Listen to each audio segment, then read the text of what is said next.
without me also boring you. Alison, I know you have other books planned because your series is called A Spiritual Chat. Would you like to tell everybody what else you have in the pipeline in the Spiritual Chat series and any other events that you have planned around your Spiritual Chat? So the series is called Spiritual Chats on Practical Matters, because years ago I just got, people need to understand everyday mundane things in life explained from a spiritual perspective, because things are clearer when you understand why things happen as they do. And trust me, on a mundane level you can never explain it. There's no logic associated with that. So I decided, because I have huge knowledge, I have great wisdom that I got from my grandmother, and I thought people need to know. And if people try to say, if I'm interviewed on radio or TV, they always say, but you're so gifted, and I say, no, I learned everything. I learned how to do this, I learned how to do the energy healing, I learned how to do the channeling, I can teach how to do it. There's nothing gifted about that.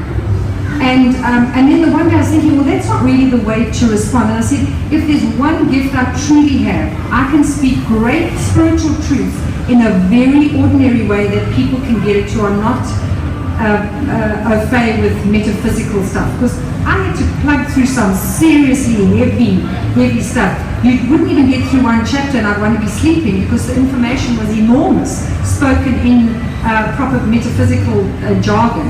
And so for me, that part is what motivated me to start. And I was starting that as a group meeting, Spiritual Chat on Practical Matters. And then when I got the book Spiritual Chat on Death and the Loss of Life, I thought, oh, so Spiritual Chat on Practical Matters must be a series. And then the Spiritual Chat, just the name changes after the on.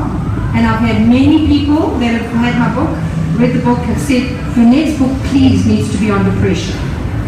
So the next book is going to be on depression, because I think it's a huge enough subject to do. But I've got a whole list. If you've got suggestions, send your information to me via Facebook. I'll be happy to look at it. Or if you think of certain things you'd like to see. I love the way Deborah said, the way a person should write a book is, what is it that you would like to read? What is it that you feel the market is missing? What would you like to read? Because sometimes that's how you find the niche of what it is you want to give to others.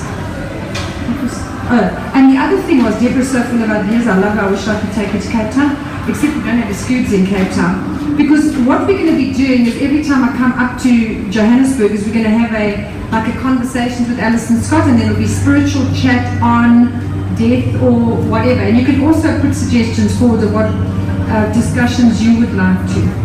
On abundance, I teach abundance workshops and energy healing workshops and transformation workshops and channeling workshops. So I've got a huge genre of topics that I could speak about, but it'll be very informal, intimate way of talking, discussions, asking what is my opinion on something, and then just telling you what my experience is.